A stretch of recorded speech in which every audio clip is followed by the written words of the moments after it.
জানিয়ে দিব আজকের বাংলার আপডেট সংবাদ। শুরুতেই সংবাদ শিরোনাম। বাংলাদেশে বিএনপি ক্ষমতায়, পালাবদলের পর শেখ হাসিনার সামনে কোন পথ, আইনি লড়াই না প্রত্যাবর্তন, থাকছে প্রতিবেদনে। বাংলাদেশের দায়িত্ব পেয়েই তারিকের অ্যাকশন, বাতিল হবে ইউনূসের ১০০রও বেশি সিদ্ধান্ত, থাকছে প্রতিবেদনে। মধ্যপ্রাচ্য সংকট ও আটকে পড়া যাত্রীদের সার্বিক খোঁজ নিলেন প্রধানমন্ত্রী তারেক রহমান, থাকছে প্রতিবেদনে। প্রতীক্ষার অবসান ঘটিয়ে যে পথে দেশে ফিরছেন হাসিনা, খেলা শুরু ভারতের, থাকছে প্রতিবেদনে।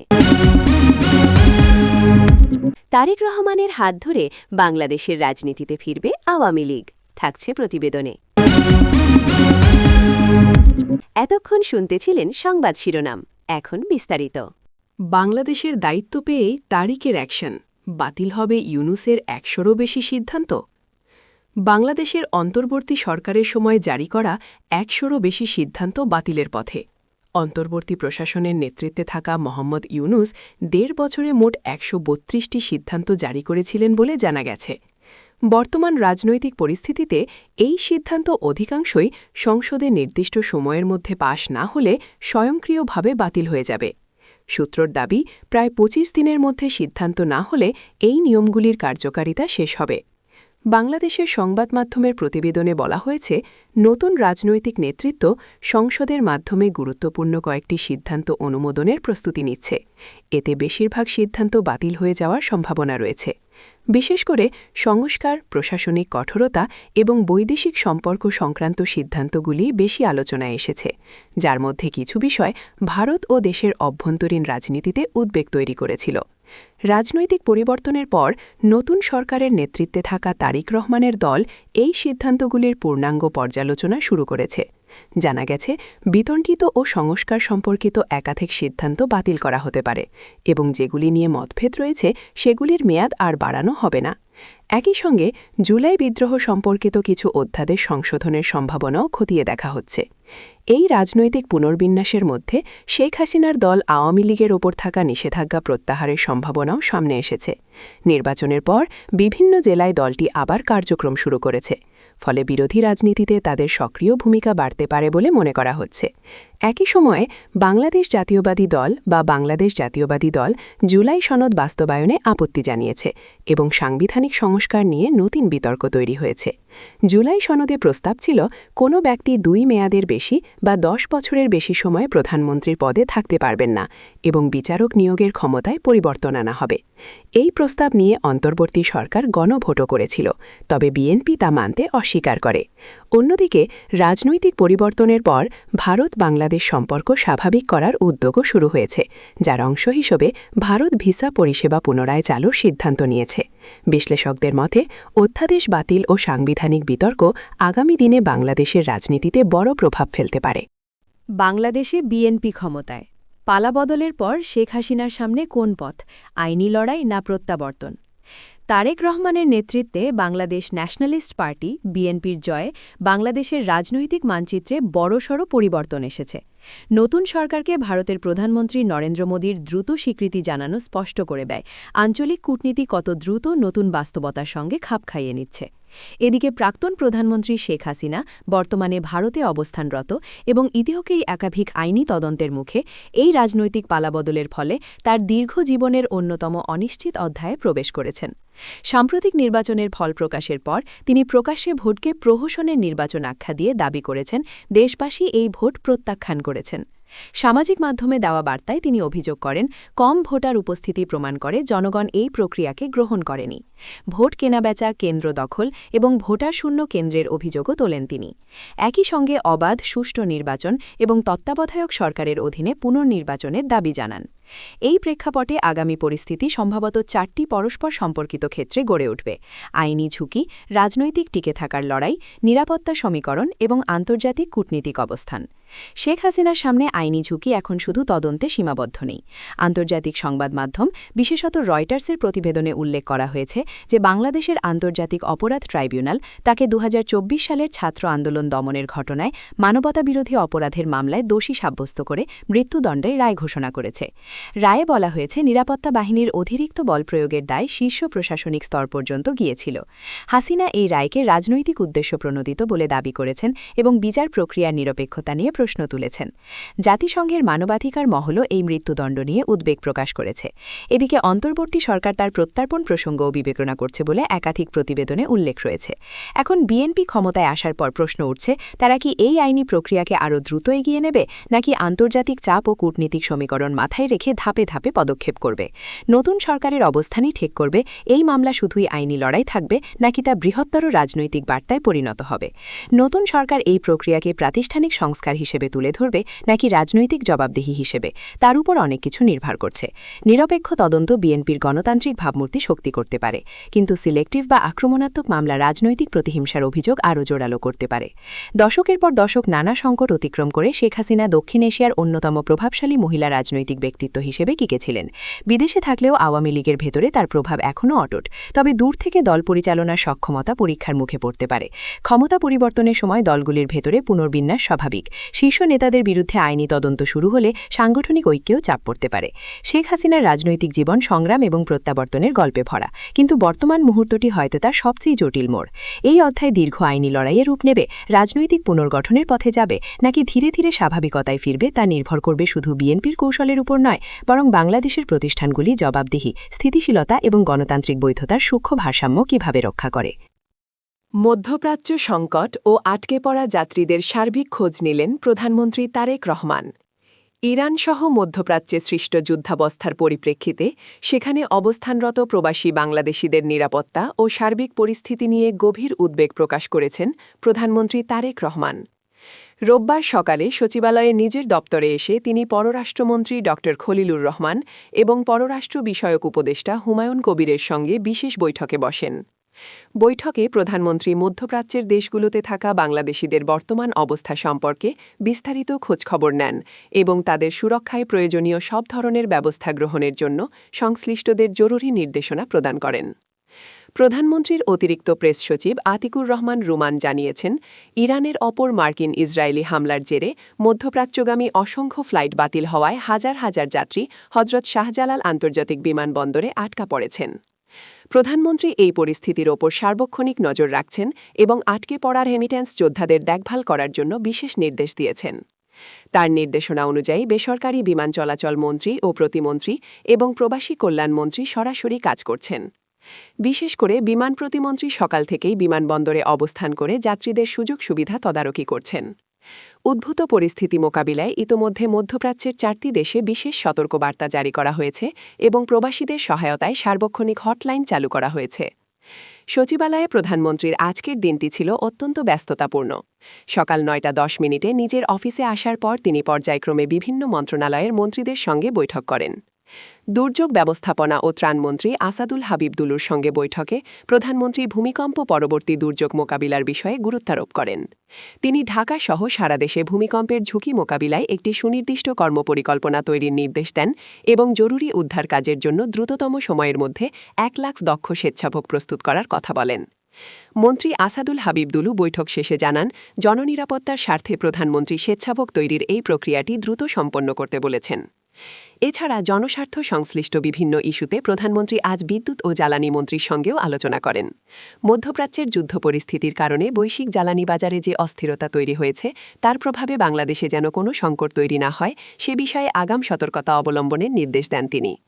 বর্তমান আন্তর্জাতিক টালমাটাল পরিস্থিতির মাঝেও দেশের অভ্যন্তরীণ স্থিতিশীলতা এবং বিদেশের মাটিতে বাংলাদেশিদের জানমালের নিরাপত্তা নিশ্চিত করতে সরকার সর্বোচ্চ অগ্রাধিকার দিচ্ছে বলে প্রধানমন্ত্রীর কার্যালয় সূত্রে জানানো হয়েছে। সব মিলিয়ে 21শে পদক প্রদান অনুষ্ঠান এবং আন্তর্জাতিক সংকটের মাঝেও প্রধানমন্ত্রীর এই প্রচ্ছন্ন তদারকি প্রশাসনের কাজে নতুন গতি সঞ্চার করেছে। নিজেকে দক্ষ ও মানবিক বিশেষজ্ঞ চিকিৎসক হিসেবে গড়ে তুলে দেশের মানুষের চিকিৎসা সেবা নিশ্চিত করার দৃপ্ত শপথ নিয়েছেন বাংলাদেশ মেডিকেল বিশ্ববিদ্যালয় BMU এর 1306 জন নবাগত রেসিডেন্ট চিকিৎসক। রোববার 1 মার্চ BMU এর শহীদ আবু সাইদ ইন্টারন্যাশনাল কনভেনশন সেন্টারে আয়োজিত রেসিডেন্সি ইন্ডাকশন প্রোগ্রাম 2026-এ তারা এই শপথ গ্রহণ করেন। মার্চ 2026 শিক্ষাবর্ষে ফেজ এতে বিভিন্ন অনুষদে ভর্তিকৃত এই নবীন চিকিৎসকদের বরণ করে নিতে বিশ্ববিদ্যালয় কর্তৃপক্ষ এই জমকালো অনুষ্ঠানের আয়োজন করে। অনুষ্ঠানে প্রধান অতিথির বক্তব্যে স্বাস্থ্য ও পরিবার কল্যাণমন্ত্রী সর্দার মোহাম্মদ সাখাওয়াত হোসেন নবীন চিকিৎসকদের উদ্দেশ্যে বলেন, চিকিৎসাবিদ্যার কোনো শেষ নেই। পেশাগত দক্ষতার সঙ্গে মানবিকতার সমন্বয় ঘটিয়ে প্রতিটি চিকিৎসককে রোগীদের প্রতি মমত্ববোধ নিয়ে কাজ করতে হবে। তিনি আরও বলেন, রোগীদের যাতে চিকিৎসার জন্য বিদেশ যেতে না হয় সেভাবেই নিজেদের গড়ে তুলতে হবে। শিক্ষাজীবনের প্রতিটি মুহূর্তকে কাজে লাগানোর আহ্বান জানিয়ে স্বাস্থ্যমন্ত্রী বিএমইউতে মলিকিউলার ল্যাবরেটরি, আধুনিক লাইব্রেরি এবং রেসিডেন্টের জন্য আবাসিক হোস্টেল নির্মাণে সরকারের পক্ষ থেকে পূর্ণ সহায়তার আশ্বাস দেন। বিশেষ অতিথির বক্তব্যে স্বাস্থ্য প্রতিমন্ত্রী ড এম এ মুহিত মানসম্মত চিকিৎসা সেবা নিশ্চিত করার উপর গুরুত্বারোপ করেন। তিনি চিকিৎসা বিজ্ঞানে কৃত্রিম বুদ্ধিমত্তা এআই এবং রোবোটিক্সের ব্যবহারের জ্ঞান অর্জন করে আন্তর্জাতিক মানের বিশেষজ্ঞ হিসেবে নিজেদের তৈরি করার জন্য রেসিডেন্টদের পরামর্শ দেন। অনুষ্ঠানে ডক্টরস অ্যাসোসিয়েশন অফ বাংলাদেশের ড্যাবের সভাপতি প্রফেসর ড হারুনাল রশিদ এবং মহাসচিব ড মোহাম্মদ জহিরুল ইসলাম শাকিল নবীন চিকিৎসকদের আগামীর স্বাস্থ্য ব্যবস্থার কাণ্ডারি হিসেবে নিজেদের প্রস্তুত করার আহ্বান জানান। অনুষ্ঠানে সভাপতিত্ব করেন এবং নবাগত রেসিডেন্টদের শপথ বাক্য পাঠ করান বিএমইউ এর ভাইস চ্যান্সেলর প্রফেসর ড মোহাম্মদ শাহিনুল আলম। তিনি বলেন, বিএমইউতে লগবুক এবং আইআরবি চালুর ফলে চিকিৎসকদের আন্তর্জাতিক মানের বিশেষজ্ঞ হিসেবে গড়ে তোলার সুবর্ণ সুযোগ তৈরি হয়েছে। তিনি গবেষণার গুরুত্ব তুলে ধরে জানান, গত 5 বছরে এই বিশ্ববিদ্যালয়ের 1100 গবেষণার ফলাফল ইন্ডেক্স জার্নালে প্রকাশিত হয়েছে। দেশের সাধারণ মানুষের আর্থিক অবস্থার কথা বিবেচনা করে উন্নত ও সাশ্রয়ী চিকিৎসার মাধ্যমে রোগীদের চিকিৎসার ব্যয় কমিয়ে আনার জন্য তিনি চিকিৎসকদের প্রতি বিশেষ অনুরোধ জানান। বিএমইউ এর রেজিস্ট্রার প্রফেসর ড নজরুল ইসলামের সঞ্চালনায় অনুষ্ঠানে আরও বক্তব্য রাখেন প্রো ভাইস চ্যান্সেলর প্রফেসর ড মোহাম্মদ আবুল কালাম আজাদ, প্রফেসর ড মোহাম্মদ মুজিবুর রহমান হাওলাদার এবং কোষাধ্যক্ষ প্রফেসর নাহরিন আক্তার। অনুষ্ঠানে সার্জারি অনুষদের 543 জন, মেডিসিন অনুষদের 400 জন, শিশু অনুষদের 124 জন, বেসিক সায়েন্স ও প্যারাক্লিনিক্যাল সায়েন্স অনুষদের 156 জন এবং ডেন্টাল অনুষদের 83 জন রেসিডেন্ট অংশ নেন। সংশ্লিষ্ট অনুষদের ডিনরা নিজ নিজ বিভাগের শিক্ষার্থীদের পরিচয় করিয়ে দেন এবং দেশবরেণ্য চিকিৎসক ও বিশেষজ্ঞগণ অনুষ্ঠানে উপস্থিত থেকে নবীনদের উৎসাহিত করেন। সব মিলিয়ে এক উৎসবমুখর পরিবেশে আগামীর বিশেষজ্ঞ চিকিৎসকদের যাত্রা শুরু হলো। প্রতীক্ষার অবসান ঘটিয়ে যে পথে দেশে ফিরছেন হাসিনা, খেলা শুরু ভারতের। দিল্লিতে সম্প্রতি আওয়ামী লীগ সুপ্রিমো একটি বৈঠক করেন। বৈঠক হয়েছে ভার্চুয়াল। এই বৈঠক ছিল দলের ওয়ার্কিং কমিটির। তিনি দলের নেতাকর্মীদের বেশ কিছু নির্দেশ দিয়েছেন। এই নির্দেশ ছিল দেশের মধ্যে এবং দেশের বাইরে থাকা দলের নেতাদের দেশে ফেরার বার্তা। সামনেই স্থানীয় সরকার নির্বাচন। সেই নির্বাচনে আওয়ামী লীগ প্রতিদ্বন্দ্বিতা করতে চাইছে। তাই আগে থেকে দলের নেতাকর্মীদের মানসিকভাবে প্রস্তুত থাকার পরামর্শ দিয়েছেন। এখন প্রশ্ন হল, হাসিনা কবে দেশে ফিরবেন? বাংলাদেশে গত 1.5 বছর ধরে চলেছে রাজনৈতিক টানাপোড়েন। পদ্মাপাড়ে একটি নির্বাচন অনুষ্ঠিত হয়েছে। বিএনপি নিরঙ্কুশ সংখ্যাগরিষ্ঠতা অর্জন করে সরকার গঠন করেছে। তারেক রহমান প্রধানমন্ত্রী নির্বাচিত হয়েছেন। তিনি প্রধানমন্ত্রী পদে শপথও নিয়েছেন। বাংলাদেশে বর্তমানে যে রাজনৈতিক পরিস্থিতি তৈরি হয়েছে তার প্রেক্ষিতে বলা যায়, হাসিনার প্রত্যাবর্তন অবসম্ভাবী। আর তিনি ফিরবেন তারেক রহমানের হাত ধরেই। তারেক রহমান কিছুদিন আগে একটি সাক্ষাৎকারে জানিয়েছিলেন, তিনি কোনো রাজনৈতিক দলকে নিষিদ্ধ ঘোষণার পক্ষপাতী নন। তার এই মন্তব্য রাজনৈতিক মহলের একাধিক আলোচনার জন্ম দিয়েছে। বলা হচ্ছে, জিয়াপুত্র বোঝাতে চেয়েছেন, আগের সরকারের এই সব কর্মকাণ্ডের প্রতি তার বিন্দুমাত্র সমর্থন নেই। তিনি গণতন্ত্রে বিশ্বাসী। গণতান্ত্রিক উপায়ে তিনি একটি রাজনৈতিক দলের মুখোমুখি হতে চান। হাসিনার দেশে ফেরার ব্যাপারে সাউথ ব্লক একটা মস্ত বড় চাল চেলেছে। প্রাথমিকভাবে পদ্মাপাড়ের সদ্য সমাপ্ত নির্বাচনের দিকে তাকিয়ে দেখা যাক। বাংলাদেশে নির্বাচনের কোনো সম্ভাবনা ছিল না। অভিযোগ, পূর্বতন সরকার প্রধান এবং জামাতের গোপন অভিসন্ধি ছিল বাংলাদেশকে আরও একটি পাকিস্তান হিসেবে গড়ে তোলার। কিন্তু তাদের সেই অভিসন্ধি ভেস্তে গিয়েছে। সেই জামাত এখন তাদের ভুল বুঝতে পেরেছে। রাজনৈতিক বিশ্লেষকদের অনেকেই মনে করছে, সাউথ ব্লক নিশ্চিত ছিল বর্তমানে বাংলাদেশের যা রাজনৈতিক পরিস্থিতি তাতে হাসিনার দেশে ফেরার সম্ভাবনা কম। অতএব বাংলাদেশে গণতান্ত্রিক পরিবেশ ফিরিয়ে আনার একটাই উপায়, বিএনপিকে যে কোনো উপায়ে ক্ষমতায় আসীন করা। যে ছকে তারেক রহমানকে দেশে ফেরার ব্যবস্থা করে ভারত, ঠিক সেই ছকে ভারত হাসিনাকে দেশে ফিরিয়ে আনার ব্যবস্থা করতে চলেছে বলে মনে করছে বাংলাদেশের রাজনৈতিক মহল। বেশ কয়েকটি গুরুত্বপূর্ণ পরিবর্তন হয়েছে। সামরিক ক্ষেত্রে পরিবর্তন হয়েছে পুলিশ ও প্রশাসনে।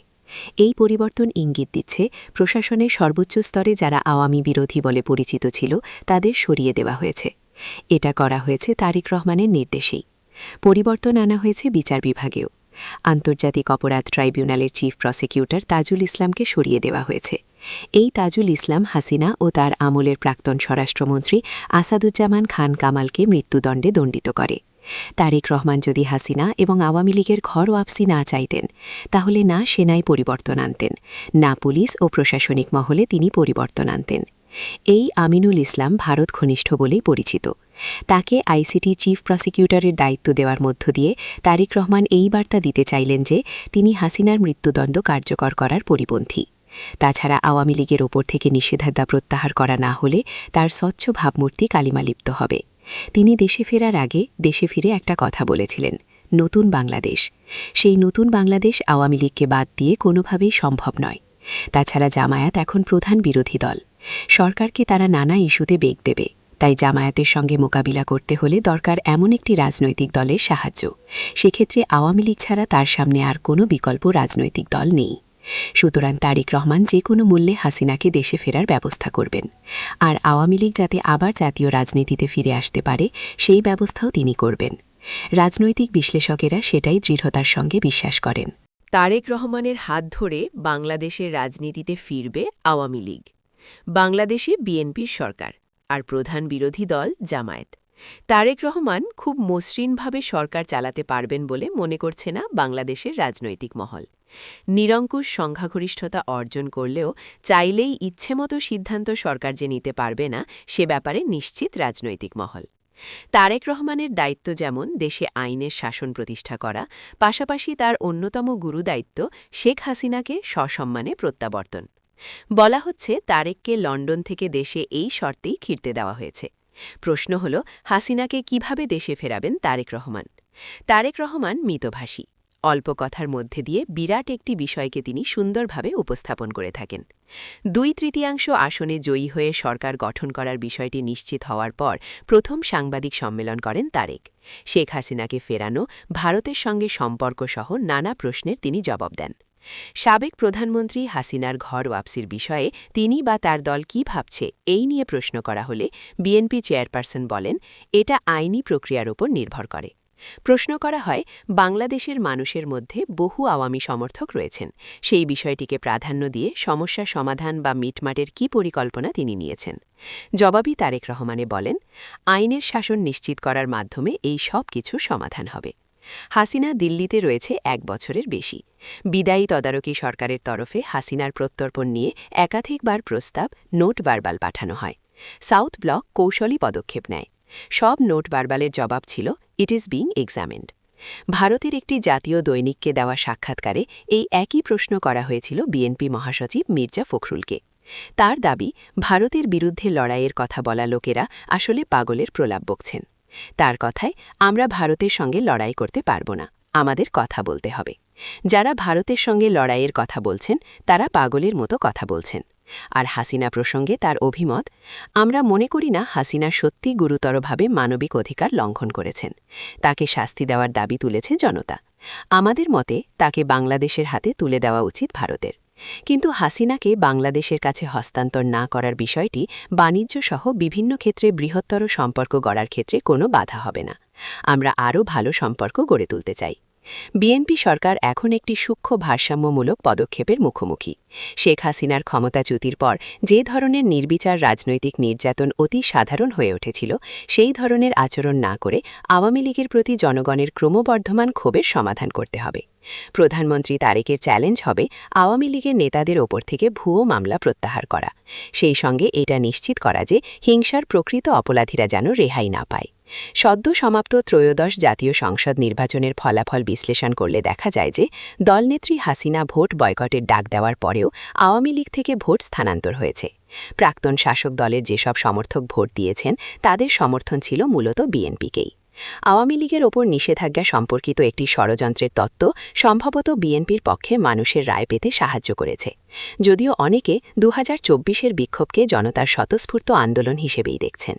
ভবিষ্যৎ রাজনৈতিক ব্যবস্থা থেকে অন্য কোনো দলকে একইভাবে বিচ্ছিন্ন করে দেওয়া হতে পারে, এই আশঙ্কায় ভোটাররা স্থিতিশীলতা নিশ্চিত করার জন্য বিএনপিকে প্রশ্নাতীত ভোট দেওয়ার সিদ্ধান্ত নেন।